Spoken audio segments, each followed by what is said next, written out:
বিসমিল্লাহির রহমানির রাহিম। আসসালামু আলাইকুম ওয়া রাহমাতুল্লাহ ওয়া বারাকাত। প্রিয় শিক্ষার্থীবৃন্দ, আশা করছি আল্লাহর ইচ্ছায় তোমরা সকলে ভালোই রয়েছ। এখন পর্যন্ত আমিও ইনশাল্লাহ ভালোই রয়েছি। বাংলাদেশ ও বিশ্ব পরিচয় অনলাইন ক্লাসে তোমাদেরকে স্বাগতম। মোহাম্মদপুর সরকারি উচ্চ বিদ্যালয়, মোহাম্মদপুর, ঢাকা।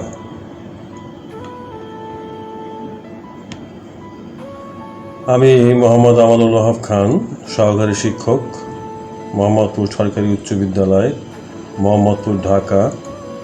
আজকের এই ক্লাসে তোমাদের সঙ্গে রয়েছি।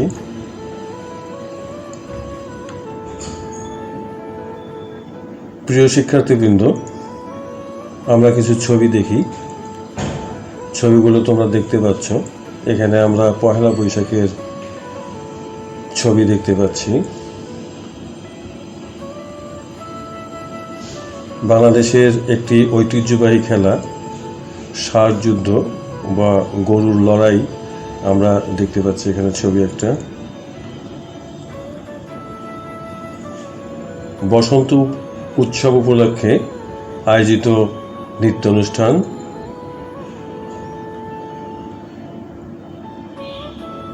বাংলাদেশের ফসল তোলার নবান্ন উৎসব। আমরা সবাই জানি যে যখন আমাদের ফসল কাটা হয় তখন আমাদের গ্রাম অঞ্চলে এক ধরনের অনুষ্ঠান হয়, ফসল তোলার উৎসব, যেটাকে আমরা বলি নবান্ন উৎসব।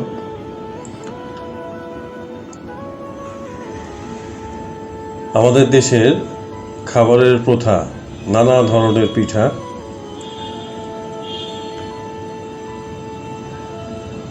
উত্তেজনাপূর্ণ নৌকা বাইচ।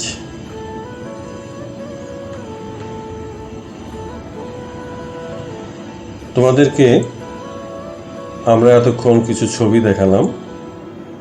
এই ছবিগুলো দেখালাম এই জন্য যে এ থেকে তোমাদের বুঝতে সুবিধা হবে যে আমরা কোন বিষয়টি নিয়ে আলাপ করতে চাচ্ছি। আমরা আজকে আমাদের সংস্কৃতি এই বিষয়টি নিয়ে আলাপ করতে যাচ্ছি। আমাদের আজকের পাঠের বিষয়বস্তু হবে বাংলাদেশের সংস্কৃতি, ষষ্ঠ অধ্যায়, বাংলাদেশ ও বিশ্ব পরিচয়, ষষ্ঠ শ্রেণী, পৃষ্ঠা 48 থেকে 54 পৃষ্ঠা পর্যন্ত।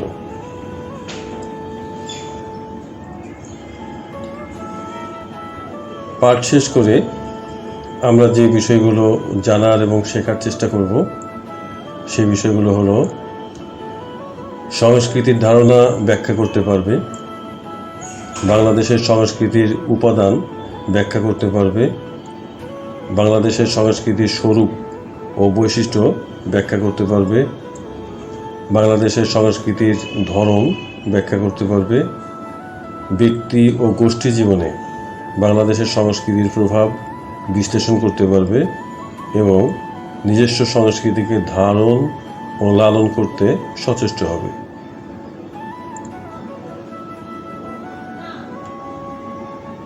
প্রিয় শিক্ষার্থীবৃন্দ, এক সময় ছিল মানুষ প্রকৃতির রাজ্যে বসবাস করত। প্রকৃতির রাজ্য বলতে আমরা বোঝাতে চেয়েছি অন্যান্য প্রাণী যেভাবে জীবনযাপন করে, বেঁচে থাকে, মানুষও এক সময় সেইভাবেই বেঁচে থাকত। খাবারের সন্ধানে এখানে সেখানে ঘুরে বেড়াতো। ধীরে ধীরে মানুষ স্থায়ীভাবে বসবাস শুরু করে, তৈরি হয় পরিবার, সমাজ ইত্যাদি। প্রচলিত হয় নানা ধরনের নিয়ম নীতি, প্রথা, গড়ে ওঠে মানুষের জীবন ব্যবস্থা। এই জীবন ব্যবস্থাকেই আমরা বলছি সংস্কৃতি। নানা কারণে ভিন্ন ভিন্ন সমাজে গড়ে ওঠে ভিন্ন ভিন্ন জীবন ব্যবস্থা, ভিন্ন ভিন্ন সংস্কৃতি। এভাবেই সমাজে ও জাতিতে সংস্কৃতি গড়ে উঠেছে। যুগ যুগ ধরে গতিশীল ও পরিবর্তনশীল এই সংস্কৃতি আমরা লালন ও পালন করে আসছি।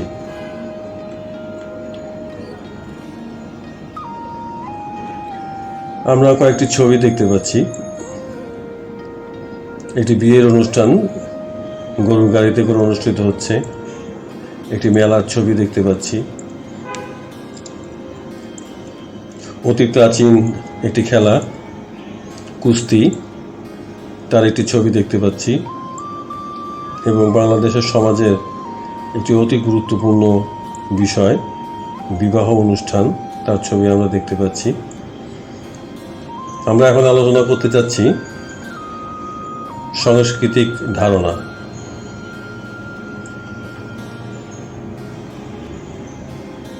তাহলে আসো আমরা একটু দেখে নেই সংস্কৃতি কি। সংস্কৃতির ইংরেজি প্রতিশব্দ হচ্ছে কালচার। সংস্কৃতি হলো মানুষের জীবনধারা। সংস্কৃতির মাধ্যমে মানুষের জীবনযাপনের প্রতিচ্ছবি প্রকাশ পায়। আমাদের চলাফেরা, খাওয়া দাওয়া, চাল চলন, হাসি কান্না, আনন্দ বেদনা, উন্নতি উন্নয়ন, ভাষা শিক্ষা, খেলাধুলা সব কিছু মিলেই সংস্কৃতি। এসবের জন্য যেসব উপাদান ব্যবহৃত হয় সব কিছু নিয়েই আমাদের এই সংস্কৃতি গড়ে উঠেছে। তবে সংস্কৃতি একদিনে গড়ে ওঠেনি বা সামান্য সময় নিয়ে গড়ে ওঠেনি। দীর্ঘ সময় ধরে সংস্কৃতি ধীরে ধীরে তৈরি হয়েছে।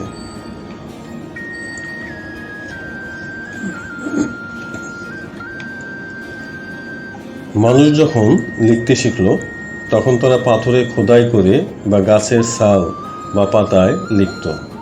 এরপর কাগজ আবিষ্কার হলো, টাইপরাইটার আবিষ্কার হলো, কম্পিউটার আবিষ্কার হলো। পৃথিবীর বহু মানুষ এখন কম্পিউটারে লিখে থাকে। সংস্কৃতি আসলে দুই ধরনের, একটি বস্তুগত উপাদান এবং আরেকটি হচ্ছে অবস্তুগত উপাদান। সংস্কৃতির মধ্যে এই দুই ধরনের উপাদান আমরা দেখতে পারি। এই দুই ধরনের উপাদান মিলেই সংস্কৃতি তৈরি হয়ে থাকে।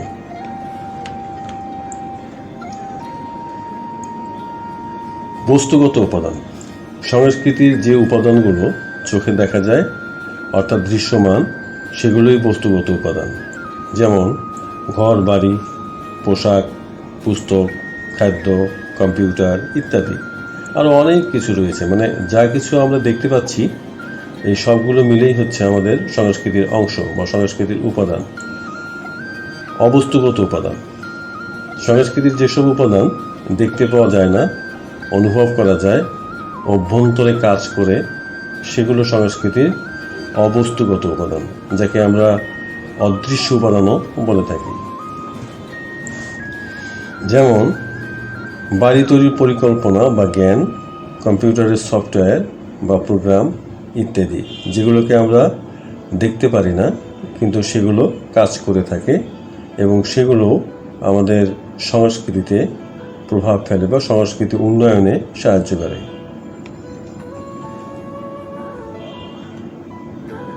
বাংলাদেশের সাংস্কৃতিক উপাদান, এখানে একটি ছবি আমরা দেখতে পাচ্ছি। পালকিতে করে বিয়ের অনুষ্ঠান, হাজার বছরের ঐতিহ্য পালকি। শত শত বছর থেকে, হাজার হাজার বছর থেকে এটা প্রচলিত ছিল, যদিও এখন আমরা এই ধরনের পালকির ব্যবহার খুব একটা দেখতে পারি না।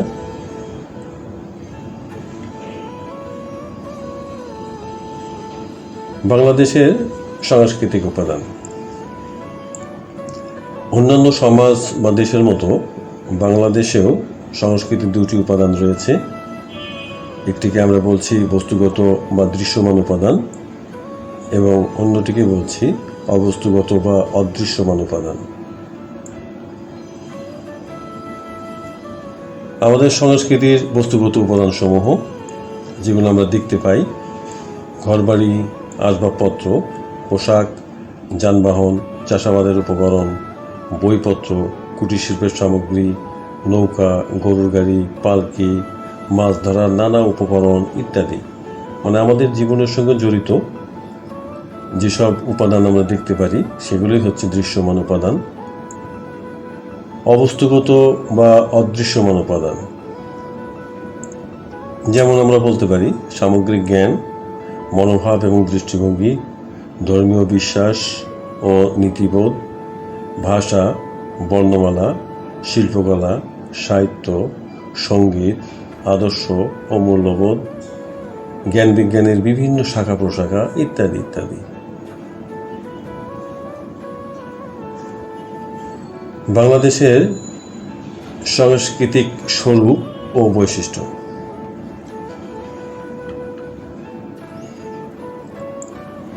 এখানে আমরা দুটি ছবি দেখতে পাচ্ছি। জমি চাষ করার একটি ছবি দেখতে পাচ্ছি পুরানো আমলের, বা যেটা প্রচলিত ছিল, এখন খুব একটা দেখতে পাওয়া যায় না।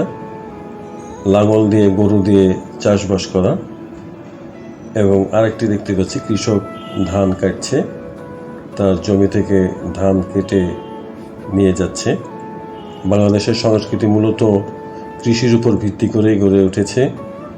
জীবন জীবিকা, অনুষ্ঠান, পর্ব, গান, সাহিত্য প্রায় সবই কৃষির উপর ভিত্তি করে গড়ে উঠেছে।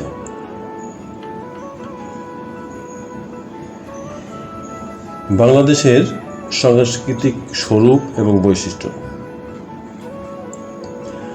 আমাদের ভূমি যেমন উর্বর, তেমনি সংস্কৃতিও বেশ সমৃদ্ধ।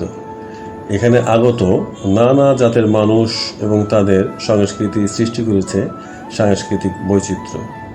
আমাদের বাংলাদেশের বর্তমানে যে সংস্কৃতি আমরা দেখতে পাচ্ছি, এটা আসলেই ভীষণ বৈচিত্র্যপূর্ণ। এর অনেকগুলো কারণ রয়েছে। সেগুলোর মধ্যে যে উপাদানগুলো সবচেয়ে বেশি আমাদের সংস্কৃতিতে প্রভাব ফেলেছে, সেগুলোর মধ্যে রয়েছে মানুষকে কৃষিজীবী হতে উৎসাহ দিয়েছে। অতি প্রাচীনকাল থেকে এদেশের মাটি উর্বর হওয়ার কারণে এখানকার মানুষ কৃষিকাজে উৎসাহ পেয়েছে, ফলে কৃষি নির্ভর জীবন ব্যবস্থা গড়ে উঠেছে। কৃষিভিত্তিক বিভিন্ন আচার অনুষ্ঠান গড়ে উঠেছে। কৃষিপ্রধান দেশ হওয়ার কারণে এবং দীর্ঘদিন থেকে কৃষির উপর নির্ভরশীল হওয়াতে কৃষিভিত্তিক উৎপাদন ব্যবস্থা ও নদীকেন্দ্রিক আমাদের জীবন ব্যবস্থা হওয়ার ফলে গড়ে উঠেছে মানুষের আচার অনুষ্ঠান, সঙ্গীত, নৃত্য, ঘরবাড়ি সহ সংস্কৃতির সকল দিক।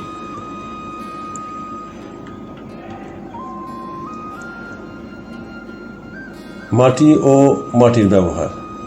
আমাদের দৈনন্দিন জীবনে মাটির ব্যবহার খুব বেশি। যেমন আমরা লক্ষ্য করে থাকি, এখনও গ্রাম অঞ্চলে দেখতে পারি মাটির বাড়ি, মাটি দিয়ে তৈরি করা হয় বাড়ি, মাটি দিয়ে নানা রকম আসবাবপত্র তৈরি করা হয়। খেলনা থেকে শুরু করে বাসন কোসন সব কিছুই মাটি দিয়ে তৈরি করা হয় এবং প্রচলিত আছে। যদিও আগের তুলনায় অনেক কমেছে, তারপরেও মাটির ব্যবহার এখনও আমাদের দেশে রয়েছে। ফলে মাটির আমাদের সংস্কৃতিতে বেশ প্রভাব ফেলেছে। বাঁশ, বেত, কাঠের ব্যবহার বহুকালের। বাঁশের তৈরি নানা রকম সামগ্রী, এমনকি বাঁশ দিয়ে ঘর তৈরি, এগুলো আমরা আমাদের সমাজ ব্যবস্থায় দেখতে পারি। নদ নদীর নৈকট্যের কারণে মাঝি, জেলে, তাঁতি, নানা পেশাজীবী সহ ভাটিয়ালি, শাড়িগান সহ বিভিন্ন ধরনের সংস্কৃতি গড়ে উঠেছে আমাদের এই দেশটিতে। এখানে তিনটি বড় ভাষাগোষ্ঠী তাদের ভাষা ও সংস্কৃতি নিয়ে এসেছে। তারা হলো অস্ট্রিক, দ্রাবিড় ও ইন্দো ইউরোপীয়।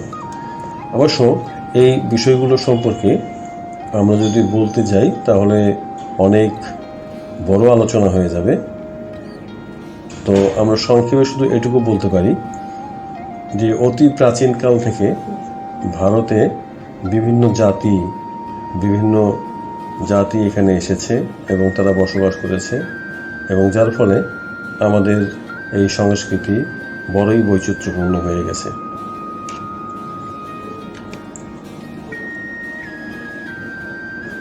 আমাদের সংস্কৃতিতে ধর্মবিশ্বাস এদেশের বৈচিত্র্য কম নিয়ে আসেনি। ইসলাম, হিন্দু, বৌদ্ধ এবং অন্যান্য ধর্ম এখানে পালিত হয়ে আসছে এবং সকলেই সম্প্রীতির মাধ্যমে মিলেমিশে যার যার ধর্ম পালন করে। প্রাকৃতিক দুর্যোগ এদেশের সংস্কৃতির সঙ্গে জড়িত। বন্যা, জলোচ্ছ্বাস, ঘূর্ণিঝড়, অনাবৃষ্টি এগুলো মানুষের জীবনে বেশ প্রভাব ফেলে। বাঙালি সংস্কৃতির বৈচিত্র্যের মধ্যে যে সুরটি প্রধান তাকে বলা হয় মানবতাবোধ। অর্থাৎ আমাদের দেশে সংস্কৃতি যে গড়ে উঠেছে, কিন্তু এর পিছনে যে উদ্দেশ্যটি বা যে ধারণাটি আমাদের কাজ করে সেটি হচ্ছে মানবতাবোধ। মানুষে মানুষের সম্প্রীতি এখানে সংস্কৃতির বৈশিষ্ট্য। সুলতানি আমলে কবি চণ্ডীদাস তাই লিখেছিলেন, সবার উপরে মানুষ সত্য, তাহার উপরে নাই।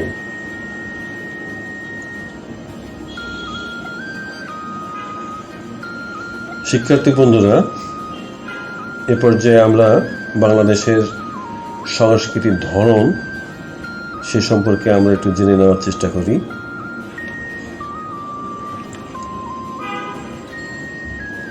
বাংলাদেশের সংস্কৃতির ধারণা।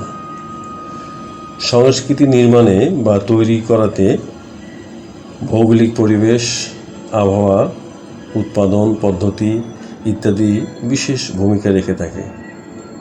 ফলে এক এক দেশের সংস্কৃতি এক এক রকম হয়ে থাকে। আবার একটি দেশের মধ্যেও নানা ধরনের সংস্কৃতি বিকশিত হতে পারে। সংস্কৃতি গতিশীল ও পরিবর্তনশীল। আমরা এটা জেনেছি যে সংস্কৃতি সবসময় পরিবর্তনশীল, তবে কোনো কোনো ক্ষেত্রে দেখা যায় যে সংস্কৃতির কিছু কিছু বৈশিষ্ট্য বা কিছু কিছু রীতি প্রথা যেগুলো দীর্ঘদিন থেকে চলে এবং চলতে থাকে। আবার কিছু কিছু প্রথা বা রীতিনীতি যেগুলো খুব তাড়াতাড়ি বিলীন হয়ে যায় বা শেষ হয়ে যায়। কিন্তু সংস্কৃতি সবসময় পরিবর্তনশীল। আমাদের দেশেও দুই ধরনের সংস্কৃতি আমরা লক্ষ্য করি। এক, গ্রামীণ সংস্কৃতি এবং দুই, শহরের সংস্কৃতি।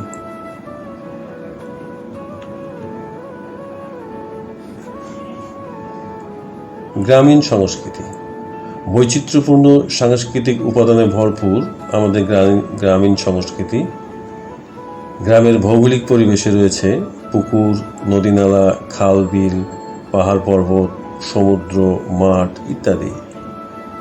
কৃষি, মৎস্য চাষ, নৌকা চালনা ইত্যাদি পেশা গ্রামের সংস্কৃতি নির্মাণে ভূমিকা রেখেছে।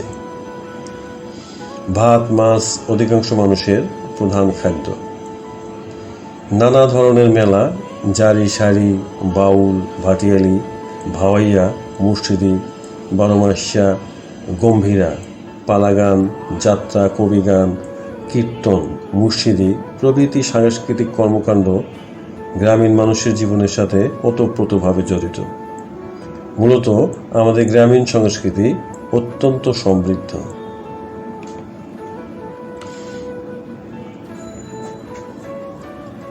শহুরের সংস্কৃতি।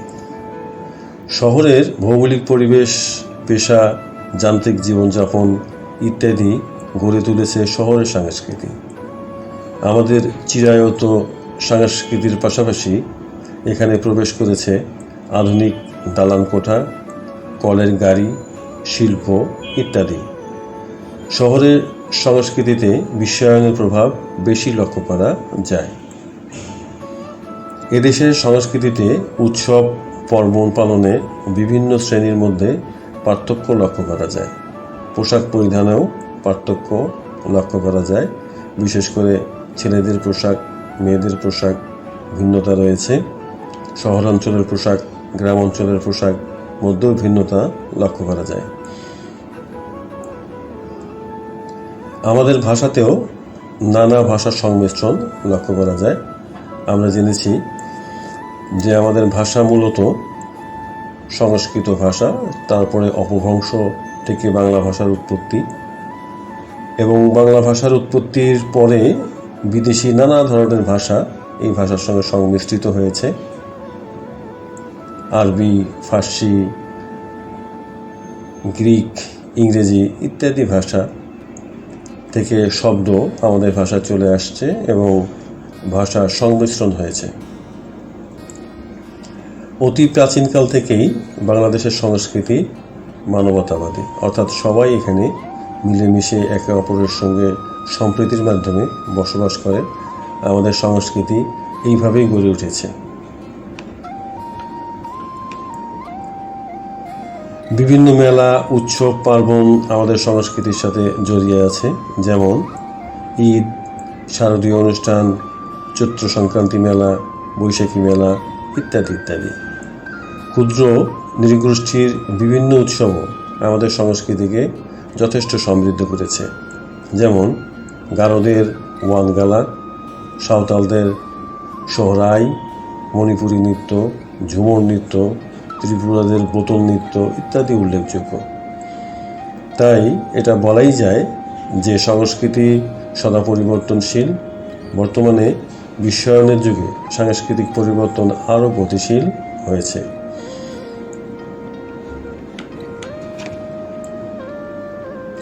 ব্যক্তি ও গোষ্ঠী জীবনে বাংলাদেশের সংস্কৃতির প্রভাব।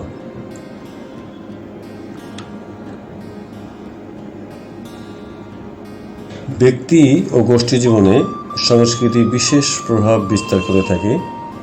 সংস্কৃতি মানুষের মধ্যে বিশ্বাস, ধারণা, আদর্শ ও মূল্যবোধ জাগিয়ে তোলে এবং ব্যক্তির আচরণকে নিয়ন্ত্রণ করে। সংস্কৃতি ব্যক্তিকে রুচিশীল ও মার্জিতও করে তোলে, ব্যক্তির বিকাশকে বিশেষভাবে সহজ করে তোলে।